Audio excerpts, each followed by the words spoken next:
deixa eu te fazer uma pergunta que vai incomodar. Pensa na pessoa que você mais ajudou na vida. Pode ser um amigo, um familiar, um ex, alguém que você tirou do chão com as próprias mãos. Agora me diz, onde essa pessoa está hoje? Porque se você está assistindo esse vídeo, a resposta provavelmente não é ao meu lado me agradecendo. E isso dói de um jeito muito específico. Não é a dor de uma traição comum. É aquela dor que vem acompanhada de uma pergunta que não sai da cabeça. Como alguém que eu ajudei tanto pôde fazer isso comigo? Vê, existe um padrão que se repete na vida de pessoas boas. E quando eu digo pessoas boas, não estou sendo gentil. Estou sendo preciso.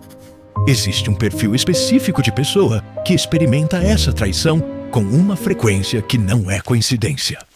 São pessoas que ajudam com intensidade, que não fazem as coisas pela metade, que quando decidem investir em alguém, colocam tudo o que têm.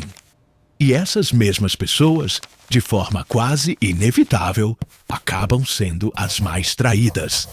Isso não é azar. Isso é psicologia. Aqui está a primeira verdade que ninguém quer ouvir. Quando você ajuda alguém, você não está apenas dando algo. Você está criando uma dívida emocional que essa pessoa nunca pediu para ter. Pensa bem, você ofereceu seu tempo, sua energia, talvez seu dinheiro, talvez suas lágrimas, talvez noites sem dormir, pensando no problema de outra pessoa como se fosse o seu. E a outra pessoa recebeu tudo isso. O problema é que o cérebro humano não consegue lidar com gratidão por muito tempo, sem que ela se transforme em outra coisa. A gratidão, quando acumulada demais, vira peso. E peso vira ressentimento. Não porque a pessoa é necessariamente má, mas porque carregar a sensação de que você deve algo a alguém é sufocante. É humilhante de um jeito silencioso. É um lembrete constante de que em algum momento você estava no chão e que aquela pessoa ali do lado te viu assim. E ninguém quer ser visto na pior versão de si mesmo. Então, o que acontece? O cérebro encontra uma saída elegante. Ele começa a reescrever a história. De repente, a ajuda que você deu não foi tão grande assim.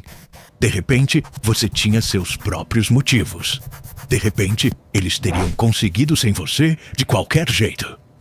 De repente, você era controlador, invasivo, sufocante. Você não reconhece essa pessoa. Reconhece?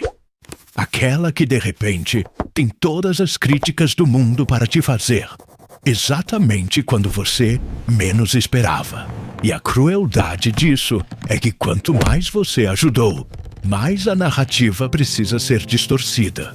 Porque a dívida é maior. Então, a revisão histórica precisa ser proporcional. É um mecanismo de defesa do ego. E funciona muito bem. Para eles. Mas existe uma segunda camada nessa história. Uma que é mais difícil de admitir. Você não estava apenas ajudando. Você estava precisando ajudar. Fica quieto um segundo com isso. Existe uma diferença enorme entre ajudar porque você tem algo a oferecer e ajudar porque você precisa ser necessário. Porque quando você é necessário, você tem um lugar garantido na vida daquela pessoa. Você tem um propósito.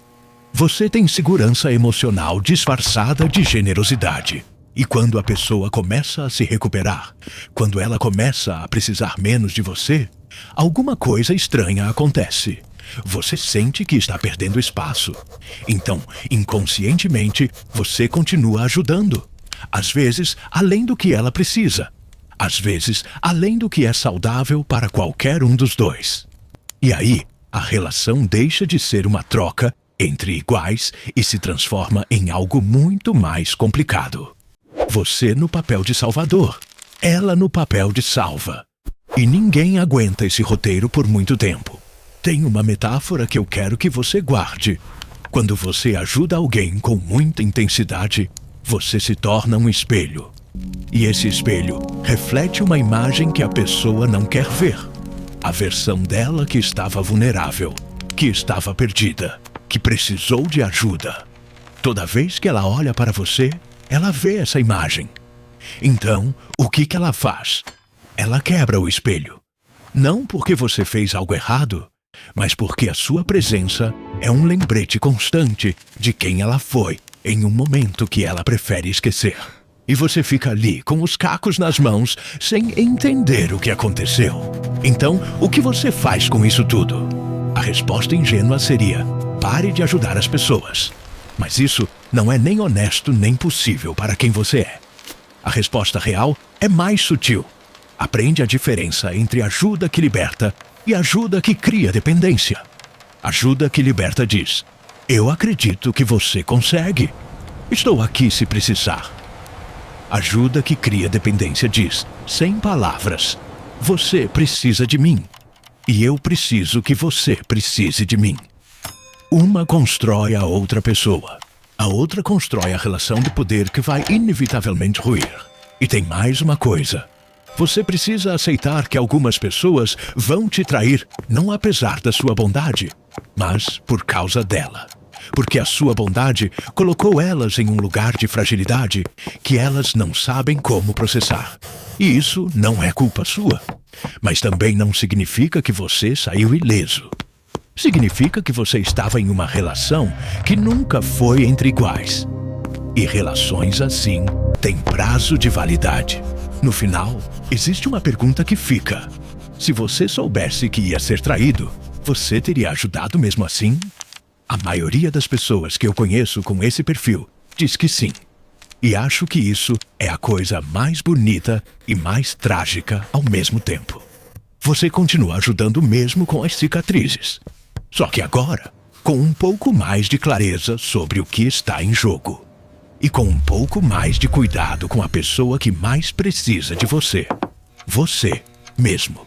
Se esse vídeo tocou em algo que você não conseguia colocar em palavras, inscreve no canal, porque a gente continua essa conversa toda semana.